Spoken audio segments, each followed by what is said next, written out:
Y hoy finalizamos con la carta que escribió Santiago, así que pueden ir a Santiago capítulo 5. Si estoy bien, mensaje número 19 de la carta de Santiago.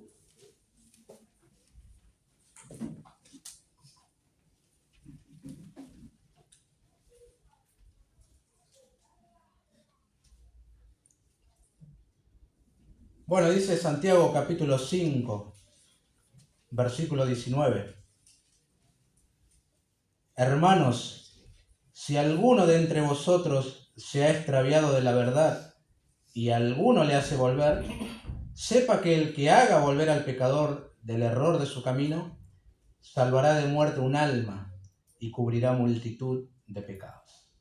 Bueno, oremos. Te damos las gracias, Señor. Qué hermoso es cantar junto con la iglesia y disfrutar de ese tiempo. Verdades que extraemos de tu palabra y la expresamos con nuestras voces y con la música. Qué hermoso saber también que en la eternidad, cuando estemos allí disfrutando tu presencia para siempre, continuarán nuestras alabanzas, pero seguramente en todo su esplendor, considerando que ya no tendremos pecado, seremos puros. Señor, qué bendición pensar solamente en eso. Que gracias por lo que hemos cantado, gracias también por lo que estamos disfrutando con los hermanos, tus ricas bendiciones, tu presencia en nuestros corazones, animándonos, fortaleciéndonos, reprendiéndonos también. Bueno, eso lo hace siempre, oh Dios. Y ahora que abrimos la Biblia también, anhelamos que tu Espíritu la aplique en nuestros corazones, que nos exhortes, nos alientes, nos muestres a Cristo, nos conduzcas al arrepentimiento también, a asumir nuestras responsabilidades como creyentes. Tú sabes, oh Dios, cómo estamos delante de ti, te necesitamos que nos hables. Te pedimos tu bendición en el nombre de Jesús. Amén. Amén. Bueno, en un aspecto, la carta que nosotros hemos estado estudiando por un tiempo, ¿no? La carta de Santiago, es parecida en cuanto a propósito a la carta que escribió el apóstol Juan. Ambos escriben, bueno, como dando algunas pruebas, ¿verdad? Para que el creyente se examine a ver si posee esa fe verdadera de la que ambos hablan, ¿no? Así que hay cierta relación entre ambos escritores, ya que cuando es así, cuando posees esa fe verdadera, bueno, eso va a dar como resultado obras que van a autenticar, ¿no?, su genuinidad. El versículo clave de esta carta, dijimos cuando llegamos ahí, era el capítulo 2, versículo 26, porque como el cuerpo sin espíritu está muerto, así también la fe sin obras está muerta. Y Santiago durante toda su carta ha hecho, mientras recorríamos nosotros, él ha hablado acerca de esa fe verdadera. Él nos dijo que la fe verdadera se goza en las pruebas que se presentan, capítulo 1, versos 2 al 4. Él nos ha dicho que la fe verdadera soporta las tentaciones, 1:12. Conduce al creyente a ser un hacedor de la palabra, no solamente oidor, capítulo 1, 19 al 25. Se cuida de hacer acepción de personas, capítulo 2, 1 al 13. Tiene cuidado del manejo de su lengua, capítulo 3, 1 al 12. El que tiene una fe verdadera no hace amistad con el mundo, capítulo 4, verso 4. No murmura contra los hermanos de la iglesia, 4, 11 y 12. No proyecta a futuro sin tener en cuenta a Dios, 4, 13 al 17. Tiene un manejo sabio de su dinero, capítulo 5, verso 1 al 6. Es paciente en la prueba, 5, 7 al 12. Y lleva al creyente a la oración comunitaria en el tiempo de aflicción. Y pide perdón cuando ofende, ¿no? Eso es lo último que estuvimos mirando nosotros el domingo pasado. Santiago dice, así es la fe verdadera y salvadora. Y han notado ustedes como que siempre nos está desafiando a la acción. Por eso en su carta, él utiliza un montón de verbos e imperativos. Esto tenés que hacer, esto tenés que hacer. Este es el resultado de haber creído en la verdad.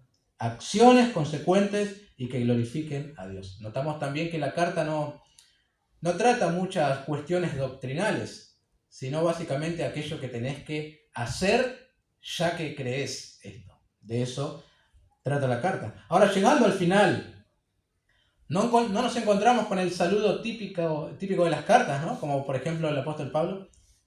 La gracia del Señor Jesucristo, bueno, el amor de Dios y la comunión del Espíritu sea con cada uno de vosotros. Amén. No termina así. Termina medio abrupto como el apóstol Juan. Hijitos guardados de los ídolos. Fin. ¿No? Pero muy interesante también el contenido que nosotros encontramos aquí al final, ¿no?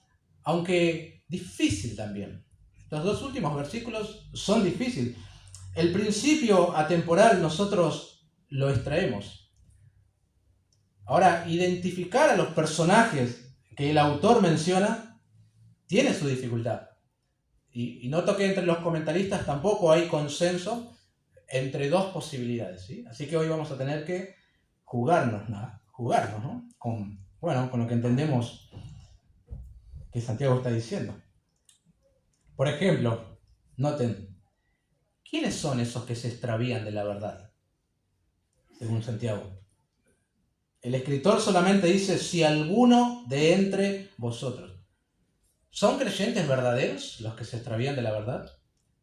¿Son creyentes profesantes?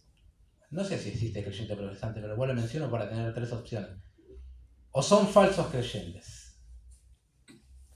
Si son verdaderos creyentes y se extraviaron de la verdad, a más de uno se le va a encender la luz de emergencia. ¡Epa! ¿Cómo que el creyente verdadero se puede extraviar? ¿Acaso hay algo que nos puede separar del amor de Dios? ¿Acaso el Señor no prometió guardarnos? ¿Cómo que puedo extraviarme de la verdad? Dice el refrán, o el latiguillo. Tranquilo, Venancio, ¿no escucharon eso? Todo tiene su explicación, esto tiene que ser explicado.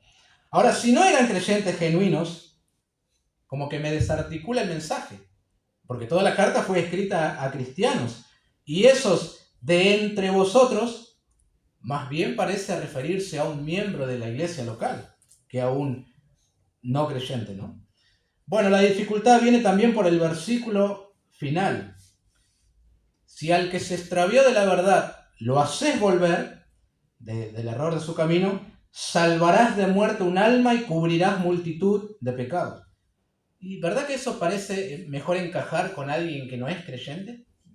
Salvarás de muerte un alma, bueno, cubrirás multitud de pecados. Pareciera estar hablando como de la conversión, de llegar al conocimiento de la verdad. Pero si no es creyente, ¿cómo pudo extraviarse de la verdad? Si se extravía es porque estaba en la verdad. A menos que para Santiago extraviarse de la verdad sea simplemente abandonar la iglesia local. Pero no creo que se esté refiriendo meramente a eso, ¿no? Bueno, espero satisfacer la necesidad de entender, ¿no?, el texto. Ahora, con el título que puse al sermón, ya vas a entender, darte cuenta lo que entiendo de esta porción, ¿no?, a la interpretación que he llegado. Titulé Cuando un creyente se extravía de la verdad. Bueno, primeramente, porque creo que de quienes está hablando son creyentes. Y segundo, porque bíblicamente veo la posibilidad de que un creyente se extravíe de la verdad. Aclaración, con esto no estoy diciendo que ese creyente perdió su salvación. No es lo mismo extraviarse de la verdad que perder la salvación, ¿no? Así que bueno, con eso ya estoy diciendo mucho. Cuando un creyente se extravía de la verdad, en primer lugar, bueno, tratemos justamente eso, la posibilidad del extravío. Hermanos, si alguno de entre vosotros se ha extraviado de la verdad. Bueno, hasta ahí por el momento. Esto puede ser un supuesto, ¿no? Un caso hipotético está presentando Santiago. A menos que nosotros no lo sepamos, y él tenga un conocimiento de cosas que están sucediendo en esta iglesia a las cuales él escribe, de personas que se estaban extraviando de la verdad. Puede ser, de todas maneras no va a afectar a lo que vamos a decir hoy. Porque eso de extraviarse, hermanos, es algo que pasa, ha pasado, mejor dicho, pasa y pasará. En todos los tiempos Sucede. Creyentes que se extravían de la verdad. Mirás el Antiguo Testamento, cuando Dios trataba meramente con Israel como su pueblo, en muchas ocasiones casi el pueblo entero se extraviaba de la verdad y se iban en pos de otros dioses. La ley del Señor advertía en Deuteronomio 30, 17 y 18, mas si tu corazón se apartare y no oyeres, y te dejares extraviar, y te inclinares a dioses ajenos, y les sirvieres, yo os protesto que hoy, que de cierto pereceréis. Y luego venían las voces de los profetas, ¿no? Volveos, volveos de vuestros malos caminos. ¿Por qué moriréis, oh casa de Israel? Ezequiel 33, 11. Claramente se habían extraviado de las leyes del Señor, de la verdad, ¿por qué no? En la era de la iglesia sucede lo mismo. Ahora podemos ir un poquito más atrás, antes de Hechos capítulo 2. En los días del Señor Jesús, en su ministerio, mucha gente le seguía, mucha gente manifestaba ser sus discípulos, eran seguidores de él, mucha gente. Pero en un momento, cuando le dijo una palabra dura, cientos se volvieron atrás. Es decir, se extraviaron de la verdad. Entran también en la categoría de extraviarse. En los días del apóstol Pablo, un tal Demas era un colaborador en el ministerio. Él ayudaba a Pablo en la obra. Bueno, Pablo dice que Demas se terminó básicamente extraviando, amando a este mundo. 2 Timoteo 4:10, ¿no? Podríamos citar a Himeneo y Alejandro en 1 Timoteo 1, 19 y 20. Ellos fueron entregados a Satanás para que aprendan a no blasfemar. Era como una disciplina, un correctivo, porque habían naufragado en cuanto a la fe. Algunos sostienen que estos eran creyentes, ¿no?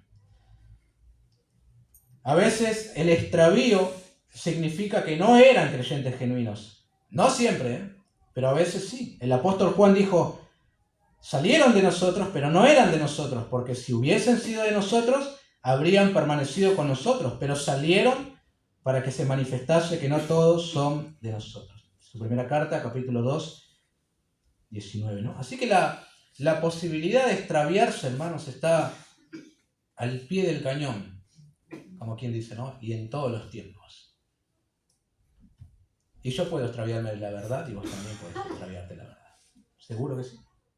Ahora, como es la iglesia del Señor, y nosotros sabemos que las puertas del Hades no prevalecerán contra ella, hace más ruido esto que estoy diciendo. Como tenemos preciosas promesas en las epístolas, de que ni lo alto, ni lo bajo, ni principado, ni potestades, etc., ni ninguna cosa creada nos podrá separar del amor de Dios que es en Cristo Jesús, hace más ruido todavía. Sin embargo, es una posibilidad extraviarse. Lo es, hermanos. Ahora tenemos que aclarar, ¿no? ¿Qué es extraviarse de la verdad? Bueno, tal palabra griega, la menciono planao, en los evangelios se utiliza muchas veces y se traduce como engañar, ¿no? Por ejemplo, Jesús dijo en Mateo 24, 4, mirad que nadie os engañe. Bueno, es la misma palabra engañe que está utilizando Santiago aquí para referirse a extraviados. En las epístolas paulinas a veces se traduce como errar. No erréis. Las malas conversaciones corrompen las buenas costumbres. No te engañes. Hebreos capítulo 3 versículo 10 se traduce como vagando. 11:38 errando. En 1 Pedro 2:15 descarriadas. Es decir, entendemos la idea, ¿no? de extraviarse. Ahora esto es muy interesante. Bueno, los conocedores del idioma aseguran que el verbo se ha extraviado se encuentra en voz pasiva. Esto quiere decir que el sujeto recibe la acción. En este caso implica que alguien ha logrado extraviar a estos hermanos, engañándole, bueno, de alguna manera lo descarriaron de la verdad. Aunque obviamente estos creyentes tuvieron su cuota de responsabilidad, no es que eran víctimas, ¿no? Ahora, esto nos hace pensar a nosotros, continuando con algunos ejemplos, ¿no? En los hermanos de Galacia, a los Gálatas. Pablo les dijo, ¿quién os fascinó? Primeramente, Gálatas insensatos. ¿Quién os fascinó para no obedecer la verdad? Fueron engañados por los judaizantes, haciéndole creer que a la fe había que añadirle las obras de la ley, ¿no? Extraviados de la verdad.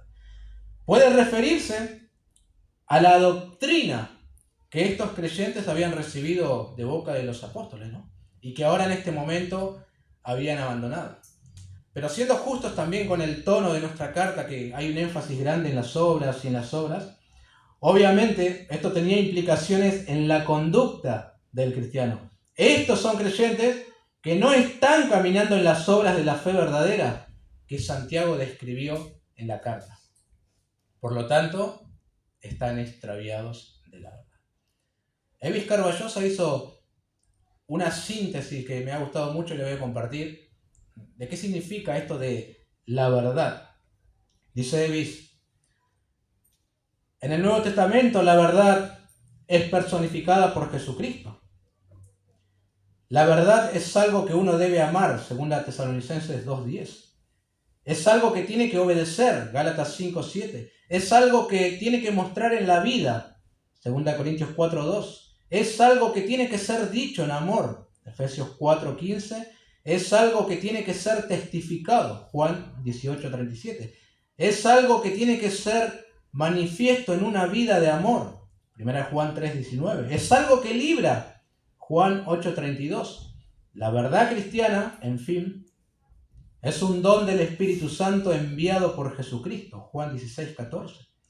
En ninguna otra tarea el diablo pone mayor empeño que en la de hacer desviar a un creyente de la verdad, tanto en lo ético como en lo doctrinal. Continúa Evis: desviarse de la verdad involucra dos aspectos inseparables para la vida del creyente. Primero, la renuncia a los principios de la fe. O segundo, la falta de vivir a la altura de esos principios. En ambos campos de batalla, Satanás concentra sus fuerzas para ocasionar vergüenza y confusión en la vida del cristiano. Fin de la cita. Y es algo, hermanos, que puede afectar a cualquiera. A vos, a mí. Pienso en el apóstol Pedro. Y qué ejemplo. En una etapa de su vida él no estaba caminando en la verdad. Estaba extraviado. Por lo menos en ese tiempo del que estoy haciendo referencia, su fe no se estrechaba la mano con sus obras. Pablo de alguna manera lo hizo volver de su extravío. ¿Recuerdan la porción en Gálatas, no? Él como que lo toma aparte y bueno, lo cacheteó, como quien dice, y dijo: mira, vos no podés ser un hipócrita así y conducirte de esta manera. Y parece que logró hacerlo volver de su extravío, ¿no? No había una consistencia entre su fe y sus obras, al menos en ese momento. Y vos y yo no estamos exentos de que en alguna etapa de nuestra carrera cristiana nos extraviemos de la verdad. El que dice: a mí nunca me va a pasar, no sabe lo que está diciendo. Y está mintiendo también. El apóstol Pablo, en un contexto de serias advertencias, la incredulidad, la idolatría, él dice a los corintios: y estas cosas les acontecieron como ejemplo, y están escritas para amonestarnos a nosotros, a quienes han alcanzado los fines de los siglos. Así que el que piensa estar firme, mire que no caiga. Es una posibilidad de caer, sino que necesidad de advertir ahí, ¿no? La cita era 1 Corintios 10, 11, 12. Y es más contundente aún lo que dice el escritor de Hebreos. Mirad, hermanos, que no haya ninguno de vosotros corazón malo de incredulidad para apartarse del Dios vivo. Antes, exhortaos los unos a los otros cada día, entre tanto que se dice hoy, para que ninguno de vosotros se endurezca por el engaño del pecado. Hebreos 3, 12, 13. Eso es un extravío de la verdad. Añadimos Gálatas 6, 1. Hermanos, si alguno fuere sorprendido en alguna falta, vosotros que sois espirituales, restauradle con un espíritu de mansedumbre. Noten esto. Considerándote a ti mismo, no sea que tú también seas tentado. Entonces tenemos evidencia bíblica de que el extravío de la verdad en el creyente es una posibilidad.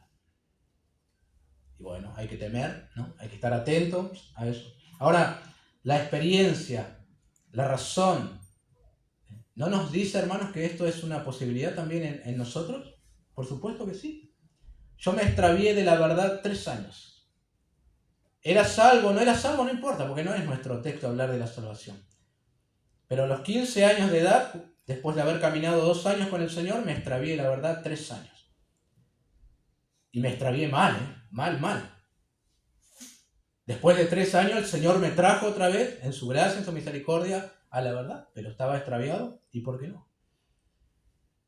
El amigo que me predicó el Evangelio y que me hablaba de las cosas del Señor y que a mí me impactó porque él era, como quien dice, un cachivache en el barrio. Y ahora tenía una vida completamente cambiada. Y él me habló y me llevó y a la vez me animaba y me estimulaba. Hoy está extraviado de la verdad. No quiere saber nada del Señor. Hace años. Tremendo, ¿no? Pasa. Hay personas que se congregaban acá y hoy están extraviadas de la verdad. Ustedes lo saben. Hay personas que están sentadas ahora, pero mañana pueden extraviarse de la verdad. Y hay personas que están escuchando en este momento y pueden estar ya extraviados de la verdad. No viviendo de una manera según, no concordando sus obras con su fe. Eso es estar extraviado de la verdad. Dicen creer una cosa, viven de otra. Es un hombre extraviado o una mujer extraviada. Ahora aclaro con lo anterior, con lo que dije, ¿no? No quiero decir que el que se va de esta iglesia ya está extraviado de la verdad. No es así, ¿no? Porque eso sería muy sectario, hermanos. Tampoco es que nosotros tenemos el monopolio de la verdad. No es así, no es lo que estoy diciendo tampoco. Alguien puede irse a otra iglesia, amar a esa iglesia, servir a esa iglesia, dar a esa iglesia, sujetarse a los líderes de esa iglesia y está todo bien. Es lo que esperamos de alguien que se va de esta iglesia. Pero irte de la iglesia para quedarte en tu casa y creer que no necesitas de una iglesia y que podés tener comunión con Dios en tu casa, eso es estar extraviado de la verdad. O está negando un principio y mandamientos claros de la Biblia. Y tal persona está extraviada de la verdad, ¿no? Y nosotros tenemos que ser compasivos y de alguna manera intentar hacerle volver a nuestras posibilidades, que ahora vamos a desarrollar un poco más, ¿no? Bueno, hablando de los extraviados de la verdad, el profesor y pastor Pérez Millos abre un poco más el abanico y él dice: comprenden estos que Jesús estableció la llamada Gran Comisión, entienden que deben predicar el Evangelio a toda criatura, se esfuerzan en la puntualización de un mensaje del Evangelio que no tenga ni un asomo de imprecisión bíblica, pero se han desviado de la verdad porque el Evangelio proclamado con palabras tiene que ser respaldado con una vida consecuente con él. Defienden que la Biblia manda al marido a amar a la esposa como Cristo amó a la iglesia, a los padres a amar a sus hijos, Efesios 5, 25 y 6, 4. Pero se han desviado de la verdad cuando no se ocupan de ellos en base a otros intereses, incluso los eclesiales. Continúo. Defienden el amor como principio de vida cristiana, pero se han desviado de la verdad cuando, en lugar de amar entrañablemente a todos los hermanos, solo aprecian como dignos a quienes les son gratos. Es fácil que en nuestra mente se disocien ortodoxia y ortopraxis. Cuando esto ocurre, nos hemos desviado de la verdad. Fin de la cita. Hermanos, por lo general el extravío de la verdad no sucede así de golpe, ¿no? Va como dando pasos hasta llegar al extravío, ¿no?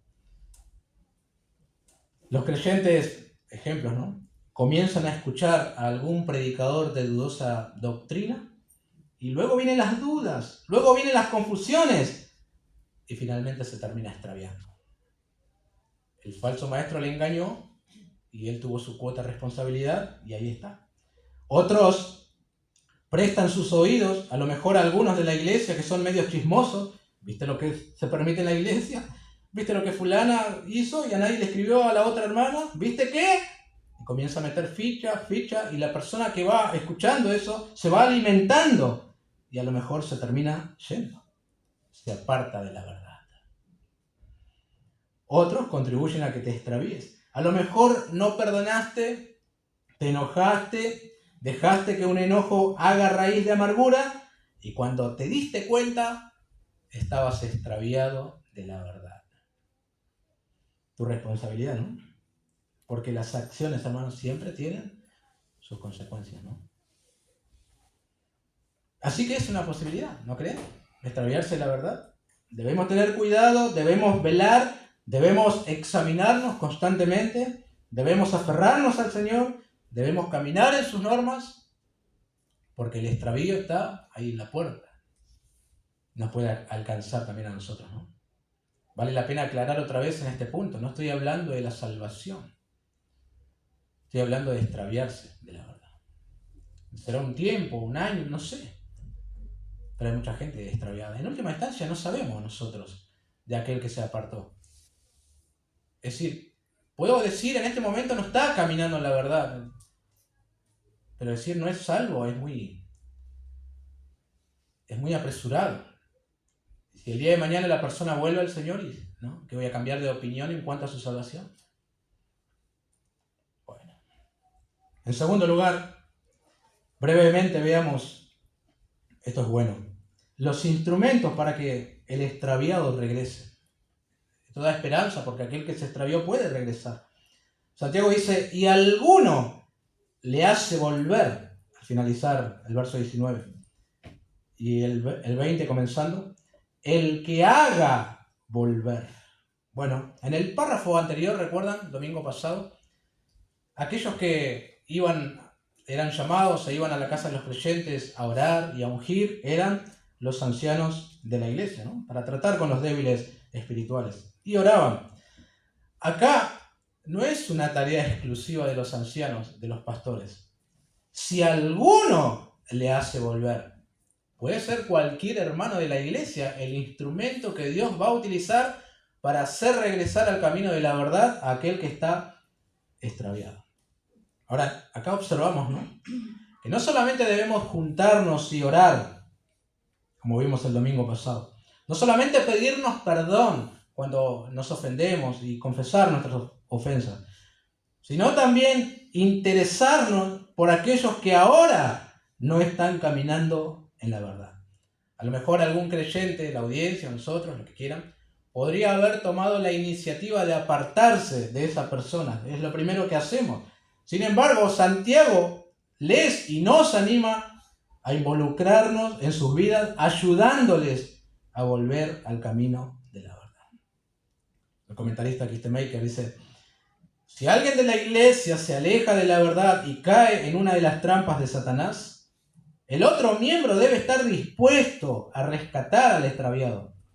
Si dejamos de advertir o de decir algo, nosotros mismos somos culpables, ya que Dios nos considera responsables. Ezequiel 3, 17 al 19. Somos guardas de nuestros hermanos. Por consiguiente, con sabiduría y tacto, debemos señalar a nuestro hermano el error de su conducta y restaurarlo bondadosamente. Fin de la cita. Hay mucha tela para cortar acá, en esto, ¿no? La mente se nos puede ir en un montón de casos que conocemos. Ahora, no estamos hablando de esos casos, por ejemplo, en el que alguien manifestaba ser creyente. De repente, ahora se volvió mormón o testigo de Jehová. De esa persona tenés que apartarte, porque él es un apóstata ahora. Él es un hereje y no tenés que tener comunión con él. Tampoco me refiero al caso en el que alguien ha sido disciplinado por la iglesia y la iglesia resolvió mantener cierta distancia con tal persona. El creyente miembro no debería estar detrás, sino sujetarse a lo que la iglesia determinó, según lo que entiende de la palabra de Dios, de la disciplina, ¿no?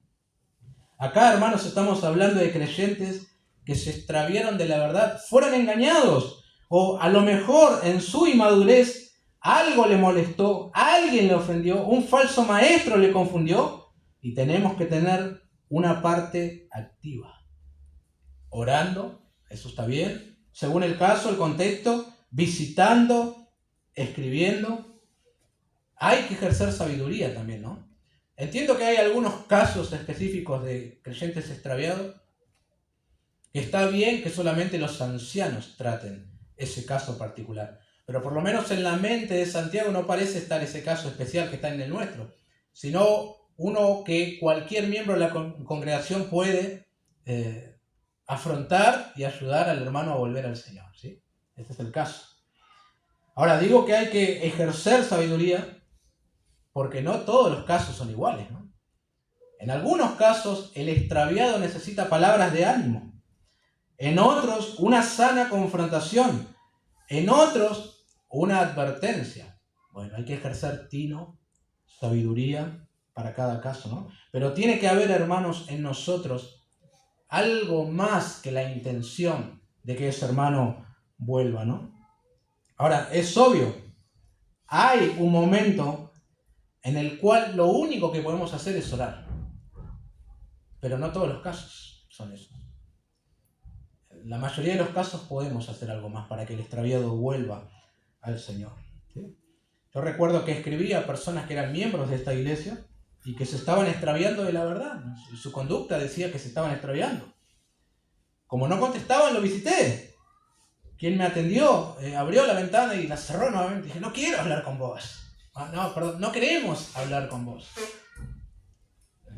Yo me sentí como Don Ramón cuando, ¿no?, doña Florinda le golpea la puerta y él abre y dice, ¿qué pasó? Pero la intención de Santiago es el interés por aquel que está extraviado, la búsqueda, involucrarse en la vida de otros. A lo mejor algunos de ustedes piensan que el responsable de buscar al extraviado es el pastor. Y claro, porque ahí está la parábola que una ovejita se perdió y el pastor va y la busca y la trae de vuelta. Y no, pastor, yo no tengo nada que ver. Eso está bien. Pero Santiago dice, si alguno le hace volver, ahí estás vos en ese alguno. Y está toda la congregación. Todos los miembros de la congregación involucrados, ¿no? Somos una iglesia, una comunidad, todos tenemos nuestra parte y todos somos instrumentos en las manos de Dios, ¿no? Spurgeon dijo, la mayoría de las personas han sido convencidas por la piadosa conversación de las hermanas, por el santo ejemplo de las madres, por el ministro, por la escuela sabatina o por la lectura de tratados o la revisión de las escrituras. No creamos, pues, que Dios trabajará a menudo sin instrumentos. No nos sentemos en silencio y digamos, Dios hará su propia obra. Es cierto que lo hará, pero hace su obra usando a sus hijos como instrumentos. Fin de la cita. Por eso, queridos hermanos, no te podés desentender de lo que pasa en tu iglesia local. No seas un cristiano dominguero. No. ¿Estás al tanto de lo que pasa entre tus hermanos los creyentes? ¿Estás notando extravío entre los creyentes? ¿Pensaste en aquel que dejó de venir? Que se sentaba ahí y ahora ya no está. ¿Pensaste en él? ¿Contemplaste la posibilidad de escribirle, de visitarle? ¿O inmediatamente aquel que se va se vuelve nuestro enemigo? No es así, hermano. A lo mejor está extraviado de la verdad y necesita de vos, que te acerques y le escribas. Y podés ser el instrumento que el Señor utiliza para volver nuevamente. Miren, hermanos, hay ocasiones en las que animará más al creyente extraviado la visita de un hermano de la congregación que la visita del pastor. Vos le podés hacer volver. Capaz que yo voy y me cierro la ventana otra vez, pero si vas vos no. Te abre y pasás y charla y lo hiciste regresar de su extravío. Algunos extraviados pueden notar, siempre el pastor, siempre el pastor. ¿Acaso no hay otra persona en la iglesia a la que le intereso? O ese hermano extraviado puede ver simplemente como el desarrollo del oficio pastoral y no ver interés, ya que no hay otros interesándose. A lo mejor hay hermanos confundidos, hermanos desanimados, hermanos engañados, hermanos enojados, hermanos conduciéndose equivocadamente y todos son candidatos al extravío de la verdad. Puedes ser el instrumento que Dios utilizará para hacerlo volver otra vez de ese extravío. Por eso debes tener en cuenta esto. Dios te da un privilegio, hermano. Ser parte del rescate de un hermano extraviado. Por eso no tenemos que sentirnos superiores cuando alguien se ha extraviado y se fue, porque a nosotros no nos toca y tengo más fuerza espiritual, más fuerza mental, entonces yo estoy acá y bueno, lo siento porque se fue. No. Tener compasión primeramente y en nuestra posibilidad buscar su regreso a la senda correcta. Alguien dijo, lo que se haga en relación con el hermano extraviado define al creyente como espiritual o carnal. Y hay casos, ¿no? Así. Y ahora se te vienen un montón a las mentes. Che, yo podía haber hecho esto y no hice. Y fulano se fue y ni le escribí. Bueno, que sembró fulano, ¿para qué se va? No es así, ¿no? Ese no es el espíritu que nos tienes que envolver. ¿Dónde estará el hermano que no le veo? En tercer lugar, la consecuencia de hacer volver al creyente extraviado. El verso 20 dice, sepa que el que haga volver al pecador del error de su camino, salvará de muerte un alma y cubrirá multitud de pecados. Bueno, la expresión parece, como dije, ¿no? Referirse a un pecador, o a alguien que no conoce al Señor y que ahora va a experimentar una conversión. Si es así, esto sería una invitación al evangelismo, ¿no? Si este fuera el caso. Pero, como dije, hay buenos motivos para creer que se está hablando acá de un creyente que se ha extraviado de la verdad. Él, en este momento, está andando en el error de su camino. Pero el Señor utiliza a sus instrumentos, los creyentes aquí, y lo hace volver de ese mal andar. Ahora, Dios puede hacerlo, ¿no? Puede hacerlo volver sin necesidad de utilizarte a vos o utilizarme a mí. Dios puede enviar un ángel para hablarle y hacerle volver. Dios puede escribir que una mano flote y escriba en la pared algún mensaje y que el hombre vuelva. O simplemente cambiar sus deseos, enviar una paloma mensajera. Puede ser, pero quiere hacerlo involucrando a los hombres. Así que tenemos un privilegio, ser parte de la obra de Dios en la restauración espiritual de un hermano. Qué lindo privilegio nos ha dado el Señor, ¿no? El apóstol Pablo dijo a los Corintios, somos embajadores en nombre de Cristo, como si Dios rogase por medio de nosotros, os rogamos en nombre de Cristo, reconciliaos con Dios. 2 Corintios 5:20. Y haciéndolo volver, es como si salvaras su alma de la muerte. Suena muy, muy drástico, ¿no? Ahora, no necesariamente se está hablando acá de la condenación eterna. Aparte, nosotros no podemos salvar a nadie, obviamente, ¿no? Puede ser que lo salvás de una disciplina del Señor que puede llevarlo a la muerte. Eso es bíblico y es cierto, ¿no? Es lo que le pasaba, por ejemplo, a los hermanos de la iglesia de Corinto. Ahora, el principio aplicable a todos los tiempos es que haces mucho bien al creyente extraviado al orar, escribir, acercarte, exhortarle, animarle a regresar de ese sendero equivocado. Nuestro involucramiento, hermano, en la vida de otros, en la vida de los que se extraviaron, tiene una incidencia enorme e impresionante, como si Santiago dijera, mirá lo que podés lograr si simplemente te acercaras al extraviado.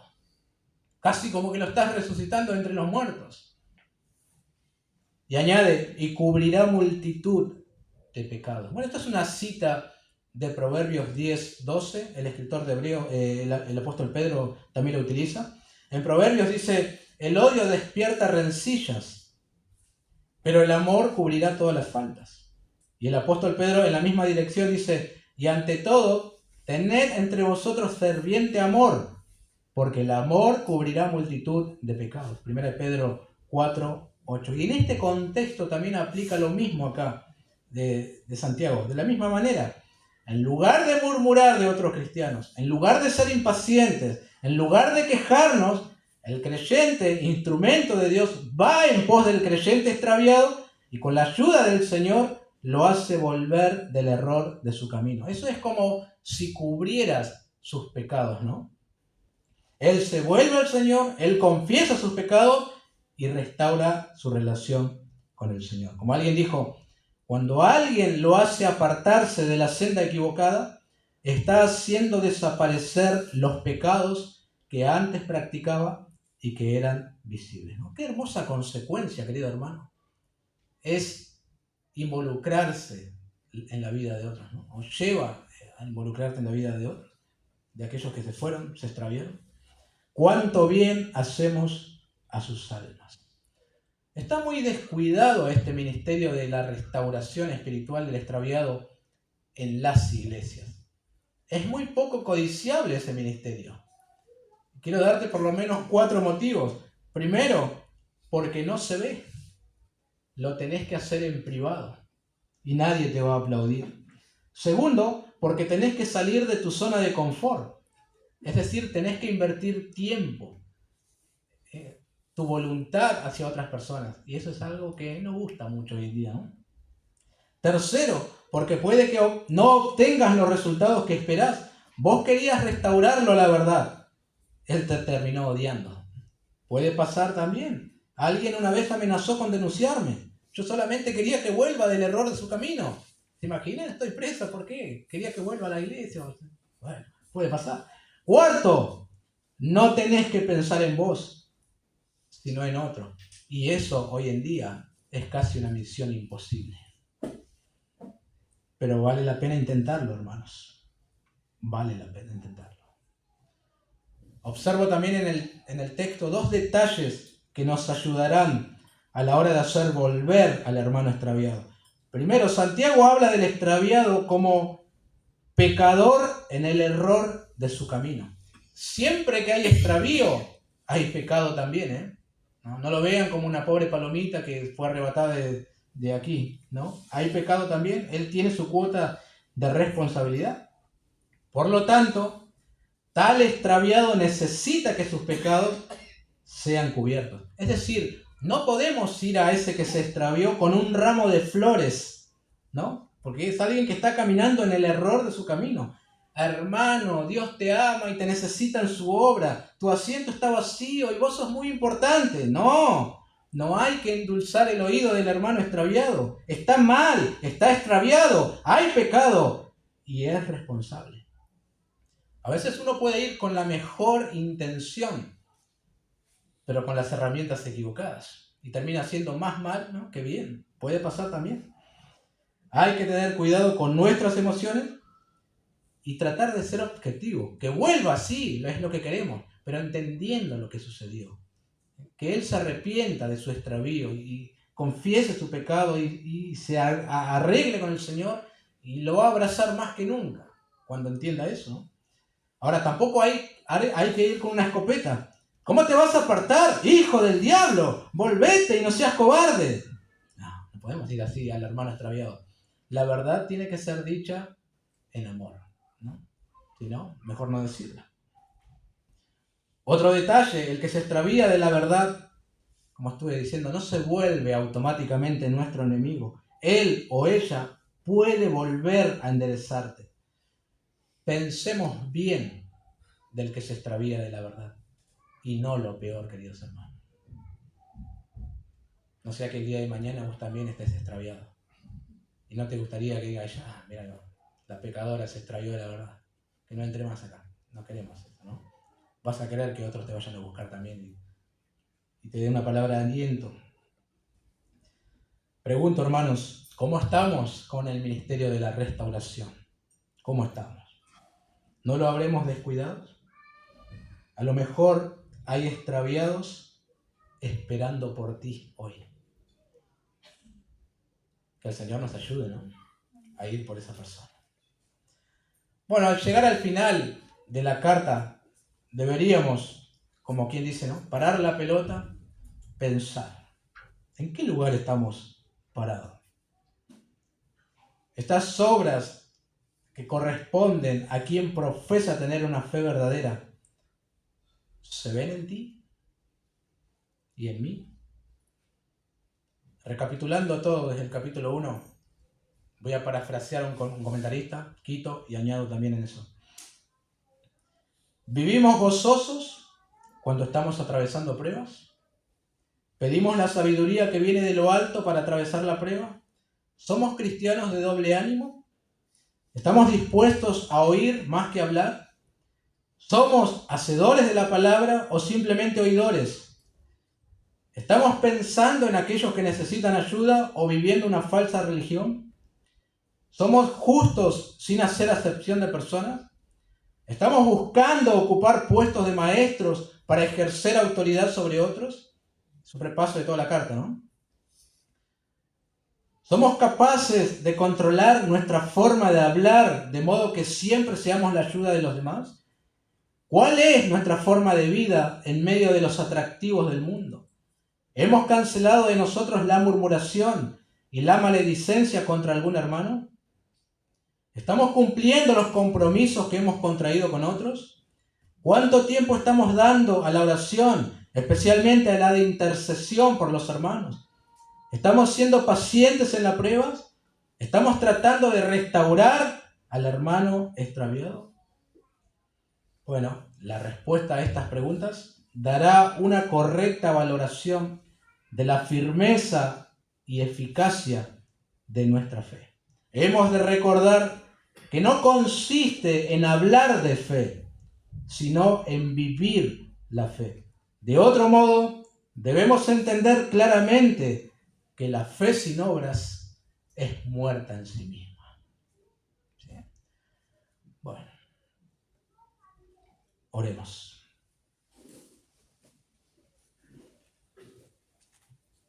Gracias te damos, oh Dios. Gracias por la carta que escribió Santiago, inspirada por tu Espíritu Santo. Y nos impacta, oh Dios, pero queremos que no sea meramente algo emocional, sino una transformación de nuestros corazones.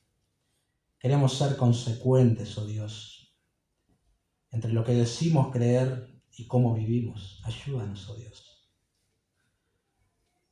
Ayúdanos a tener una fe viva, que todos verán, y sobre todo tú también verás en nosotros, obras que te glorifican y que edifican también a los hermanos. Finalizando la carta, ayúdanos a pensar, Señor, en aquellos que conocemos y que hoy están extraviados de la verdad. Su manera de conducirse nos dice que están extraviados de la verdad. Pero entendemos que no son nuestros enemigos, sino hermanos que pudieron haber sido engañados, hermanos que dejaron crecer una raíz de amargura, hermanos que no han sabido perdonar, hermanos que no han querido resolver sus problemas conforme la Escritura enseña, pero danos compasión y la posibilidad de acercarnos, ya sea orando, escribiendo, visitando, para que ellos puedan volver a tu camino. Danos gracia, oh Dios. En el nombre de Jesús. Amén.